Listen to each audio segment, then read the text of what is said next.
Jubilee hills లోని Congress vote చోరీ అంటూ కేటీఆర్ చేసిన ఆరోపణలను మంత్రి శ్రీధర్ బాబు ఖండించారు. ఓటమి భయంతో కేటీఆర్ అసత్య ఆరోపణలు చేస్తున్నారని మండిపడ్డారు. దేశవ్యాప్తంగా రాహుల్ గాంధీ ఓట్ చోరీపై ప్రచారం చేశారు అని గుర్తు చేశారు. మంచి మాట చెప్పారు.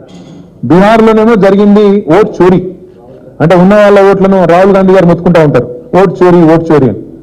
అక్కడ జరిగిందేమో ఓట్ చోరీ అంటున్నారు రాహుల్ గాంధీ, ఇక్కడ చోరు ఓట్లు, మొత్తం దొంగ ఓట్లు. అది ఓట్ చోరీ, ఏ చోరు ఓట్ చూస్తుంటే మాత్రం మరి మొత్తం కిందికెళ్ళి మిద్దాకంతా కొల్యూడ్ అనేట్టు కనబడుతుంది. కాంగ్రెస్ బీజేపీ ఎట్లా కొల్యూజన్ గవర్నమెంటే నడుస్తుంది.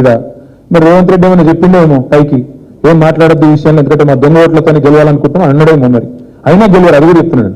ఇన్ని కథలు పడ్డా గెలివారు, మళ్ళా ఖచ్చితంగా అక్కడ మంచి మెజారిటీతో గెలిచేది బీఆర్ఎస్ గెలుస్తుంది, బ్రహ్మాండం గెలుస్తుంది. ఈ రోజు ఓట్ చోరీకి సంబంధించి మొత్తం దేశవ్యాప్తంగా కాంగ్రెస్ పార్టీకి సంబంధించిన మా నాయకుడు రాహుల్ గాంధీ గారు ఈరోజు యావత్ ప్రజానికానికి తెలియజేసే ఒక కార్యాచరణ తీసుకున్నారు. అదే ఆశయంతో ముఖ్యమంత్రి గారు, ఇక్కడ ఉన్న పిసిసి అధ్యక్షులు కూడా అదే దారిలో నడుస్తూ ఉన్నారు. నడిచే క్రమం చేస్తాం. మా ప్రభుత్వంలో ఉన్న మేము, మా సహచరులందరూ కూడా అదేవిధంగా తీసుకెళ్లే కార్యక్రమం చేస్తారు. ఈరోజు జూబ్లీ హిల్స్లో ఎన్నికల్లో ఓడిపోతామనే ఒక భయంతో ఈ విధమైన నెపం మా పైన నెట్టే ప్రయత్నం చేస్తూ ఉన్నారు.